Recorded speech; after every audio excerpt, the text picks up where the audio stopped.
सुप्रभात मित्रों, online class में आप सभी का स्वागत है। आज हम पढ़ने जा रहे हैं संस्कृत में कर्मवाच्य के वाच्य परिवर्तन। तो मित्रों, यह टॉपिक शुरू करने से पहले यदि आपने मेरे चैनल को सब्सक्राइब नहीं किया हो तो प्लीज़ आप मेरे चैनल को सब्सक्राइब करें तथा बेल आइकन को प्रेस करें ताकि जब भी कोई नई वीडियो अपलोड हो तो इस बात की जानकारी आप तक पहुंच सके। तो चलिए छात्रों, हम पढ़ते हैं कर्मवाच्य के वाच्य परिवर्तन। तो हम कर्मवाच्य के वाक्य बनाने के लिए हमें किन किन नियमों का पालन करना पड़ता है, तो हम आइए पढ़ते हैं उनके नियम। पहला नियम है कि कर्मवाच्य के वाक्य में कर्म की प्रधानता होती है। जैसा कि हमारा इस वाच्य का नाम ही कर्मवाच्य है, इसलिए कर्मवाच्य यानी कर्म की प्रधानता रहेगी। जब कर्म की प्रधानता रहेगी छात्रों, तो जो हम क्रिया लेंगे वह हम कर्म के वचन और पुरुष के अनुसार लेंगे। तो जिस प्रकार से मान लीजिए कि हमारा यह वाक्य है रामेण गृहं गम्यते, तो कहा है कि इसमें कर्म की प्रधानता होती है। तो यहाँ पे हमारा कर्म है गृहम, तो हम कर्म की प्रधानता होने क्योंकि रामेण राम के द्वारा जाया जाता है। तो कहाँ जाया जाता है, तो जब तक हमारा कर्म क्लियर नहीं होगा तब तक यहाँ बात निश्चित नहीं है। तो यानी इसमें प्रधान क्या बताया गया है, गृहम घर जाता है। तो जो हम क्रिया ले रहे हैं वह हम इस गृहम को देख करके ले रहे हैं। कर्म प्रधान होने से हम कर्म को देखकर क्रिया लगाएंगे। कर्ता प्रधान होता है तो हम कर्ता को देखकर क्रिया लगाते हैं। हम कृतवाच्य के वाक्य पढ़े थे पहली वीडियो में, तो हमने कर्ता के वचन और पुरुष के अनुसार क्रिया लगाई थी। अब हमारा वाच्य जो है वह कर्मवाच्य है, तो हम कर्म को देखकर क्रिया लगाएंगे। तो गृहम जो है यह प्रथम पुरुष एक वचन का रूप है, इसलिए हमने जो यहाँ क्रिया लगाई गम्यते, यह हम गृहम के वचन और पुरुष को देख करके लगाई है। तो सिर्फ इसमें यह बात याद रखना है कि हम जो भी यहाँ प्रत्यय चिन्ह लेंगे वह हम आत्मनेपदी के प्रत्यय चिन्हों का प्रयोग करेंगे। तो इसके लिए आपको धातु लेना है। मान लीजिए गम और गच्छ, इन दोनों का अर्थ जाना होता है, लेकिन जब हम आत्मनेपदी में इसके रूप चलाएंगे तो यह जो धातु हमेशा गम से चलेगी और गम लेकर के हमारी धातु है। जैसे मान लीजिए ये गम, अभी यह हलंत लगा हुआ है, जब हम इसके साथ में यह जोड़ेंगे तब फिर यह जो धातु है हम इसको इस प्रकार से आधा लिखा जाएगा माँ, और इस प्रकार से यह बन जाएगी हमारी गम्य।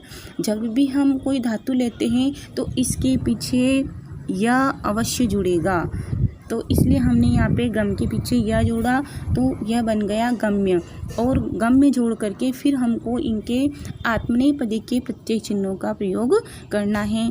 छात्रों, जैसा कि मैंने यहाँ नीचे आपके आत्मनेपदी के ये प्रत्यय चिन्ह दिए हुए हैं। हमारा जो कर्म है वह प्रथम पुरुष एक वचन का है, और प्रथम पुरुष एक वचन के रूप बनाने के लिए हमें सिर्फ प्रत्यय चिन्ह ते जोड़ना है। तो हमारी धातु है जैसे गम, तो इससे पहले हमें क्या करना है कि इस गम से पहले, ते से पहले हमको सिर्फ यहाँ आगे गम में जोड़ना है, तो बन जाएगा हमारा रूप गम्यते। तो इस प्रकार से यह जो है यह गम्यते रूप बना। तो छात्रों, यह हमारा हुआ नियम नंबर पहला। अब हम पढ़ते हैं नियम नंबर दूसरा कि कर्मवाच्य में कर्ता हमेशा तृतीया विभक्ति में होता है।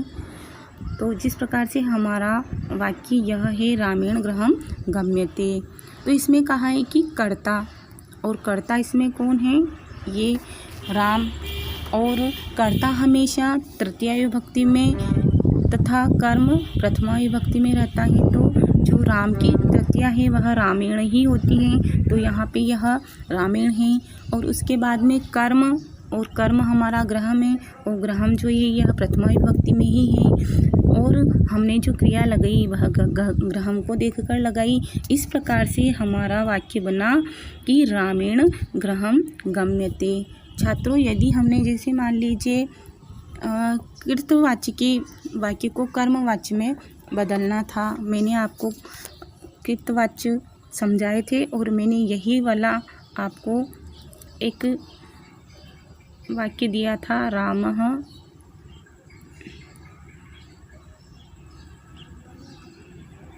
गृहम्, और उसमें धातु लगाई थी हमने गच्छति। और ये जो गच्छति जो था यह परस्मैपदी का रूप था, रामः गृहं गच्छति। अब यह रामः गृहं गच्छति कैसे बना?